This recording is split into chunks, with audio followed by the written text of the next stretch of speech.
Okay, so we've just gone over the exam and took a look at the solution. Again, if you have any questions or if you think I've misgraded your exam, please let me know. I want you to get all of the points that you're owed. You should get full credit for the things that you understand, and so if I've made an error, please help me to understand that and fix it. Homework number 11 is available right now on MU Online. It's due Friday, and it's entirely related to the in-class exercise we're doing today. It's just a single problem, similar to homework 10, how homework 10 was kind of an abbreviated one. I know that your project is hopefully something you've been working on, and so I didn't want this homework 11 to be too heavy because of the project that you've got coming up. Today we're going to be talking about budget limitations and capital rationing. That comes from chapter 12 in the textbook. And we're also going to get into some initial ideas related to price, demand, and break-even relationships. All right. Just to begin with some terminology, every organization has limits on the amount of money that they can invest. And we've talked about before how the more that you want to borrow from a bank, the higher the interest rate is going to be because they perceive it as a greater and greater risk. And so there's a maximum limit to how much you can affordably borrow, or there's a maximum limit to the cash that's on hand. And so these are three projects that were proposed when I was living in Dubai. I lived in Dubai for 5 years. And so there's this big artificial island called the Palm that they built by piling sand up and eventually compacting it and building on top of the compacted sand. It did get built. Here's the Burj Khalifa. It was the world's tallest tower. I think it may not be anymore, but it's pretty tall. It was built. But then around the same time that these projects were being built, there was someone had the proposal of building an underwater hotel. And it never did get built. Kind of at the same time that these were getting completed, a big financial crisis happened around 2008, and people were a lot less keen to fancy construction, and so that's kind of an illustration of you can have some of the amazing things, but you may not necessarily get all of them because of a lack of capital. And so what we sometimes have to do is a capital budgeting study. And the purpose of a capital budgeting study is to find out if we have some combination of projects available, which bundle of projects should we select in order to maximize the profits that are coming back to us. You know, of A, B, and C, if we can only pick two, which of those two projects should it be? Should it be just A, just B, just C? Should it be A and B, A and C, B and C? That sort of thing. And so you develop a cash flow estimate. You look at the cost, the anticipated revenue in the future, and you try and figure out which of the alternatives is best. And when you're doing a capital budgeting study, you assume, and we will today in our exercise and on your homework, assume that either a project is funded or it's not funded. That just like when we did the cost effectiveness analysis, there's no partial funding of an alternative. And so the main idea is that budgetary constraints restrict investment, that we can't do everything, and so we have to be judicious with the investments to try and maximize the returns that we receive. And here is a figure that comes from your book that summarizes that process. You would look at the initial cost required for the alternatives. You generate a cash flow diagram for each of them, and then for whatever the limit of initial funding is available, that would allow you to identify which of the alternatives you should select to maximize the present worth. So here's how we're going to handle it today. We've got an in-class exercise where there are 4 alternatives, A, B, C, and D. And just to get things started, in part 1, we're going to do some initial screening. The function that tells us how many possible alternatives there are, different combinations, 2 to the m, tells you how many combinations or bundles there are. And so if there's 1, 2, 3, 4. So M is 4. There are 2 to the 4th bundles. So what's 2 to the 4th? How much? 16, yes. So there's 16 combinations. And what I'd like you to do, let me hand out this paper, is write down what are all of the 16 combinations. And by the way, one of the combinations is do nothing. So none of the above is one of the 16. Is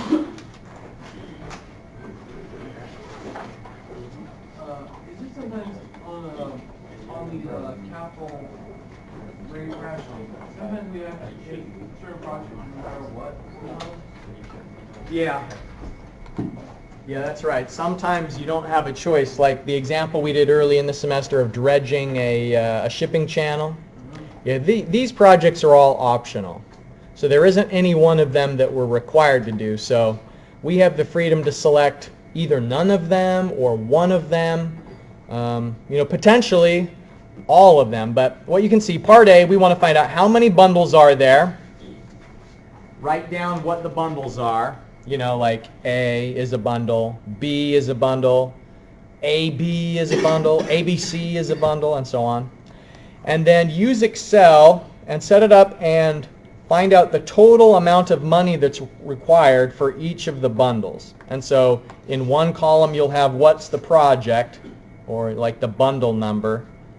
And then in another column, the initial investment for that bundle.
Okay, so here on the screen, I've just illustrated what you need to be filling in. Like, what are all of the possible combinations?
If you want to check to see whether you got all of the bundles and the costs, they're up on the screen. Here in a moment, I'm going to demonstrate how to do the if-then statement that I've got in mind.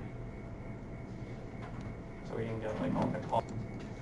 Okay, so if we wanted to compare the price of each one to our budget limit, the budget limit is $23,500. If something costs $23,500, that's acceptable.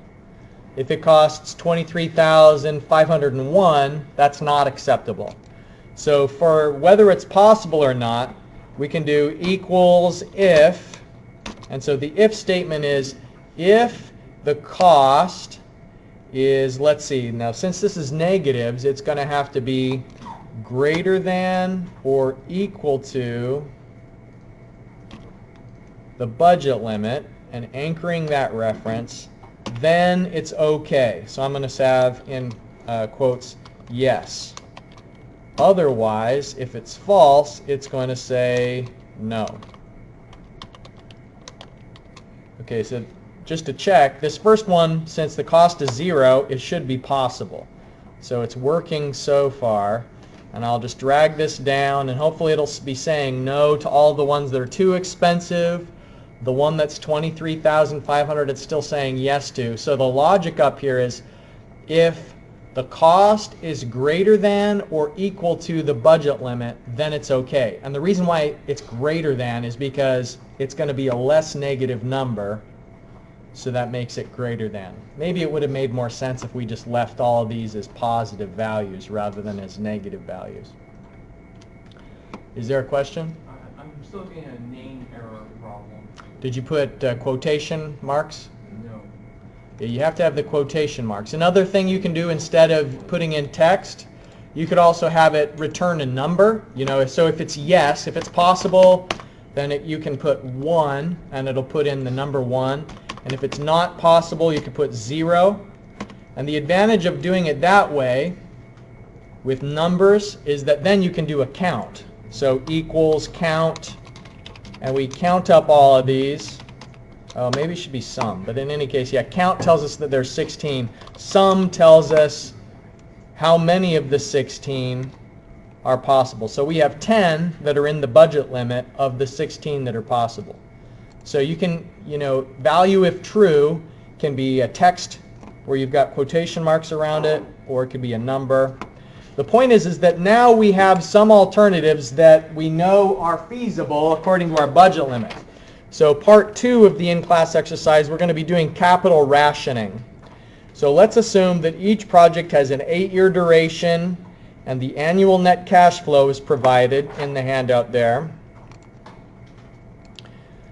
So we know the initial investment, the annual net cash flow, so which combinations should we select is what we're trying to figure out in this next part. So we can copy over here, I'm going to do part 2, and we're given the MAR.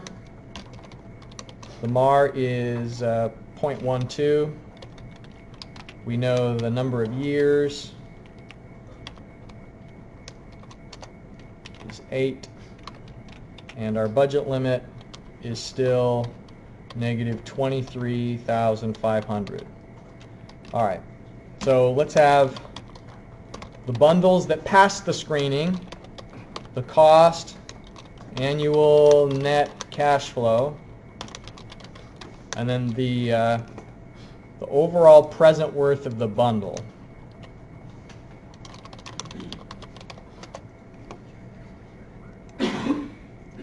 Okay, so our bundles that were possible was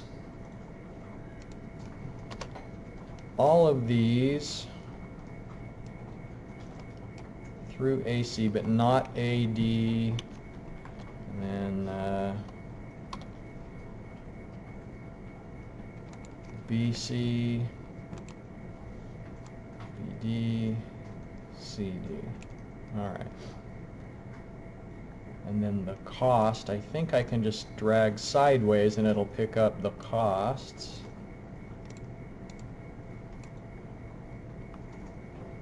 Let's see if that... EC, no. it went awry there.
Okay, in part 2, we've copied over all of the bundles that are feasible according to the budget limit. We still have a column that describes the cost for each bundle. The annual net cash flow is how much profit do you get for each one of these combinations. So if you do AC, for instance, you get $4,600 per year, and there's 8 of those. And so the overall present worth of the bundle is going to have 2 components.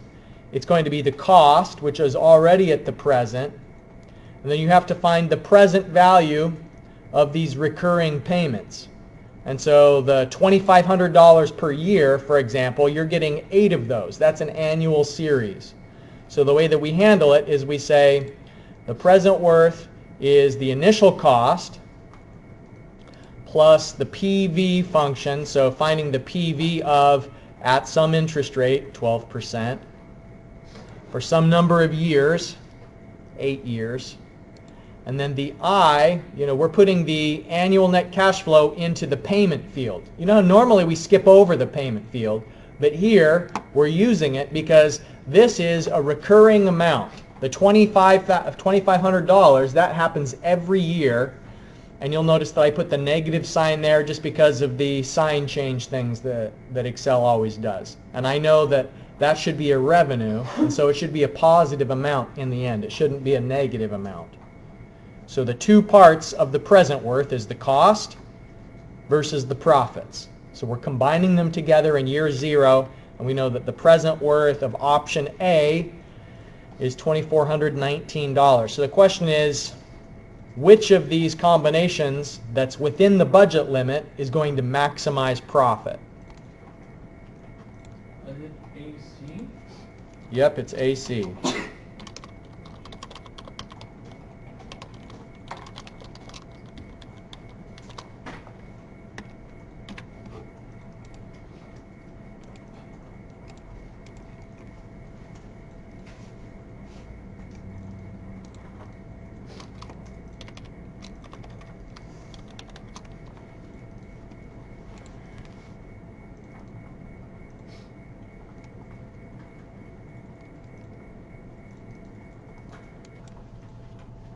Just to clarify, the annual net cash flow, that was a given in the problem handout.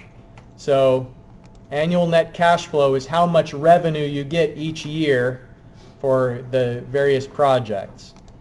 So you get $2,500 a year for project A, $1,300 for project B. So therefore, if you do A and B, you'd get $3,800. You'd get the revenue from both of them. So annual net cash flow is just given, but then it's in the present worth where you're having to do some calculations now.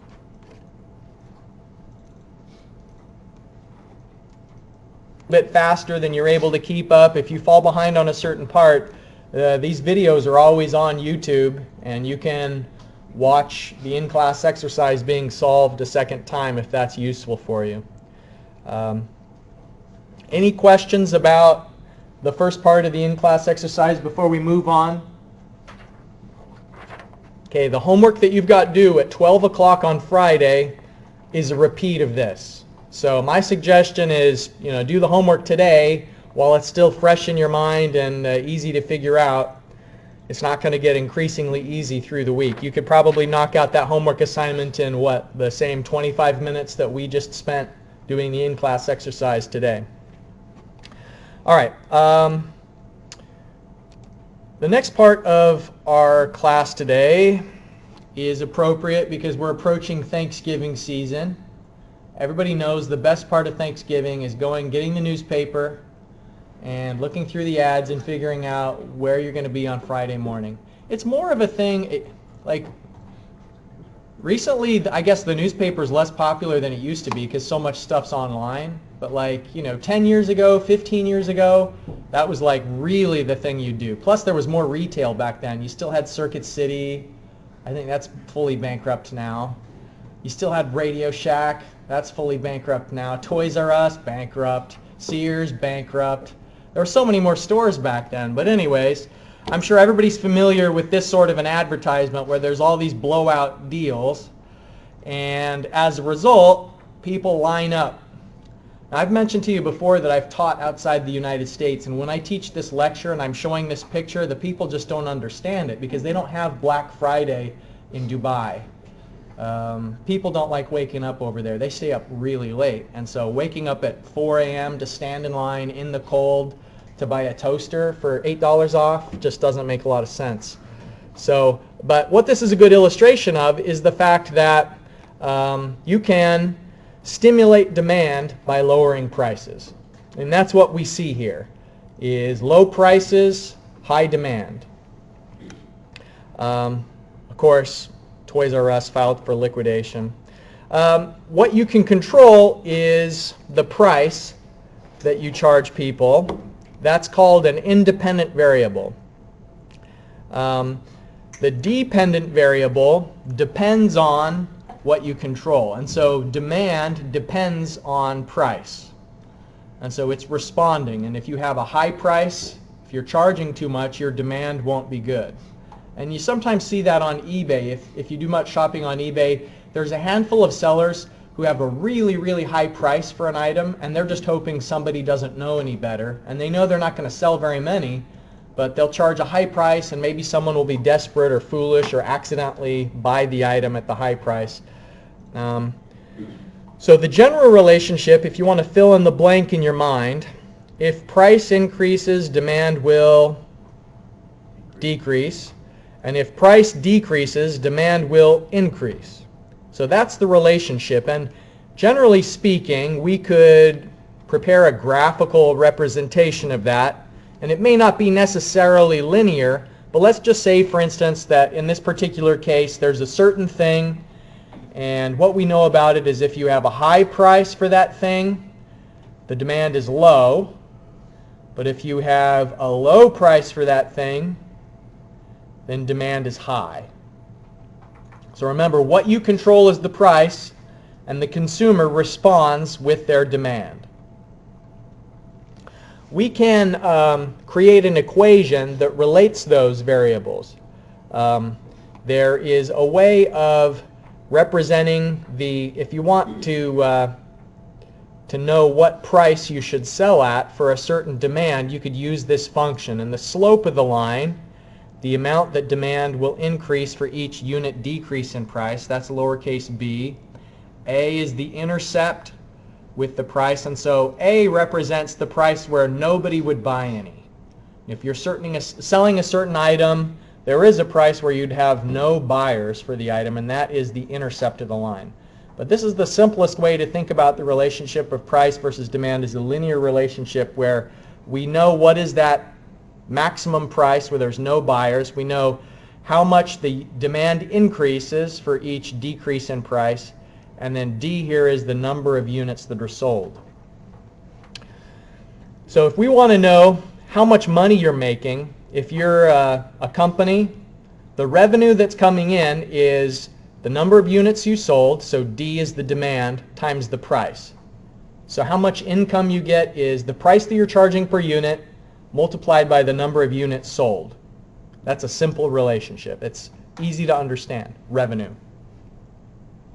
So remember, the formula that we had here for price is A minus lowercase b times D. So this next thing is if we substitute in the relationship for price into the D, then this is just another way to calculate the revenue if we know that sales price where there will be zero demand, so that's the lowercase a.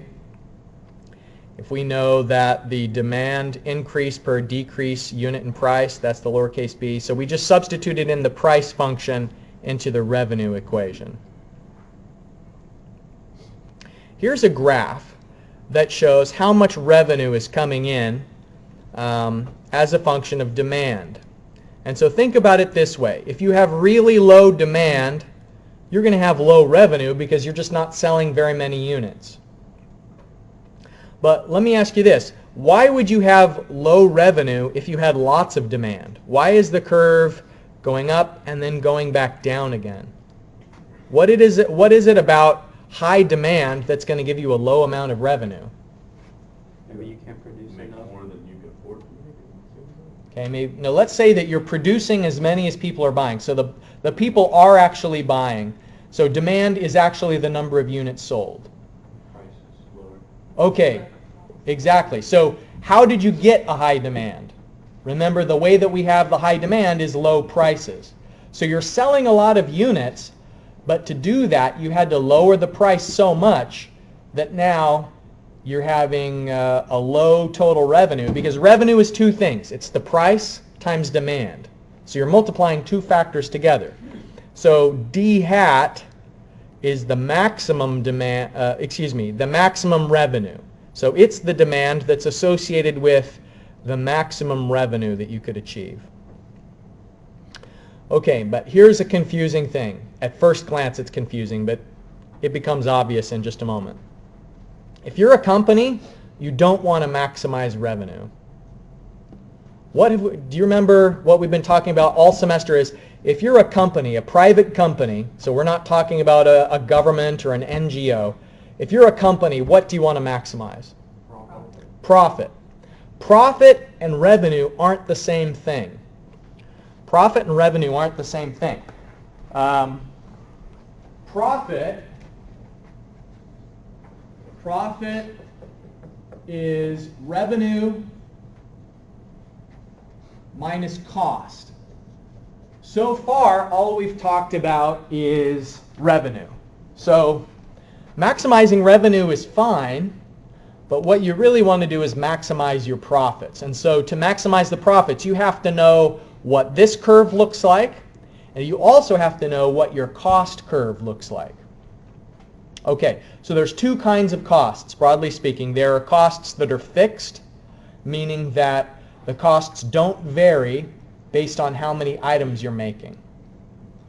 So if you manufacture chocolate, that's your company, then the cost of the machines and the cost of the rent for the building, that doesn't change based on how many chocolates per month you're producing. So those are fixed costs. The variable costs are the things that do increase the more you're producing. And so your variable costs are maybe milk, cocoa powder, sugar, boxes, distribution. So those are the things where the cost is affected by the level of production.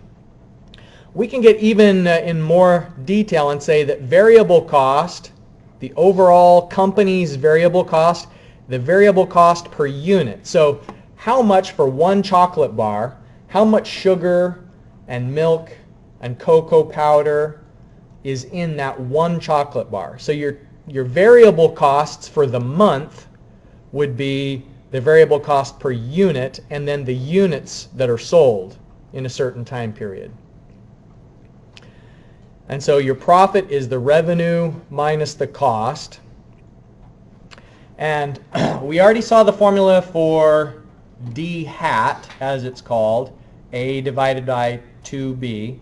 So that tells you what demand is related to the maximum revenue.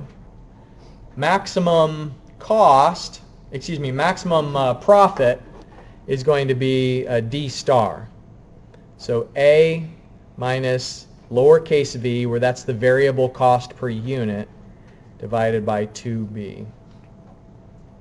And then the break-even points, let me illustrate the break-even points. Here's the formula for it, but graphically, the break-even points D prime 1 and D prime 2 are the lower and upper bounds of where you're making a profit. So there's a lot going on in this graph, and it's a really important one. On the final exam, there are going to be a couple of pictures where I'm going to ask you to describe things. This will probably be one of them. You'll need to be able to describe everything that's happening on this figure. And so let's look. We already have talked about the revenue curve. So we know what's going on with the revenue curve and why it's decreasing as D goes up. Okay, here's the fixed costs. So you'll notice that that is a horizontal line that is unaffected by how many units per month we're selling. So the fixed costs don't change.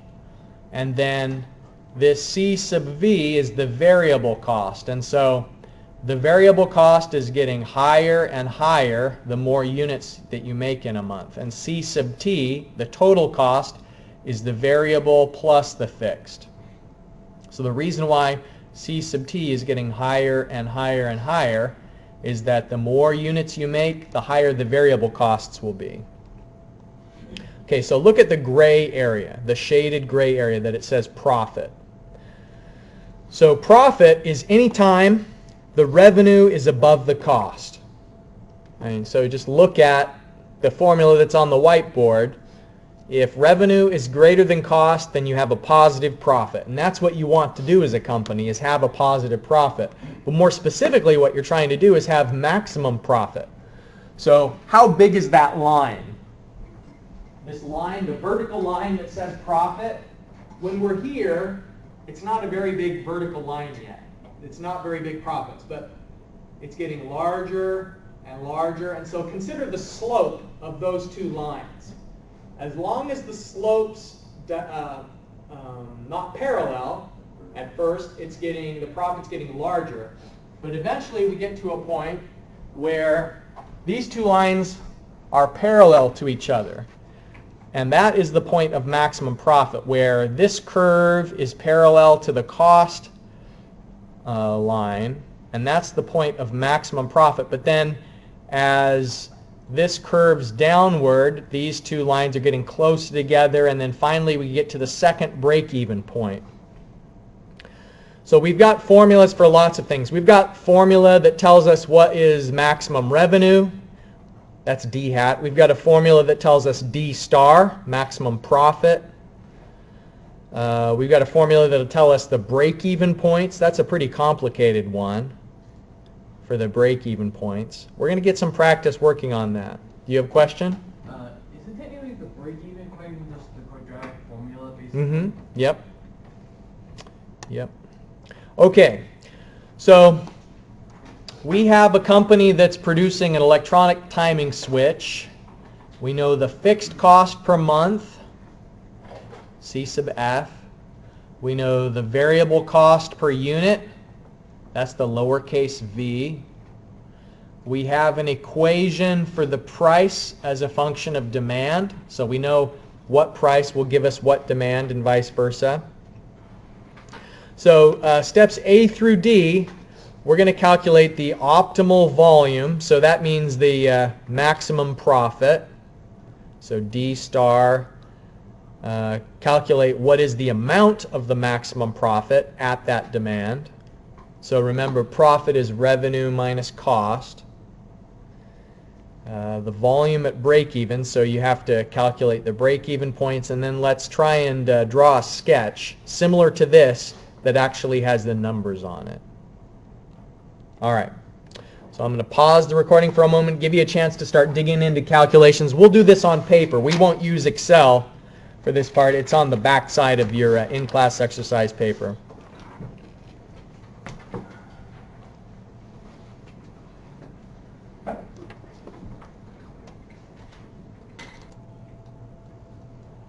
Okay, so when we go through the problem statement, we have to kind of identify the variables. And so A, which is that intercept that would cause zero demand, is $180. If you charge $180, nobody's going to buy it. Lowercase b, got the fixed cost, the variable cost per unit. So the optimal demand, the number of units that's going to give you the most profit is 2425.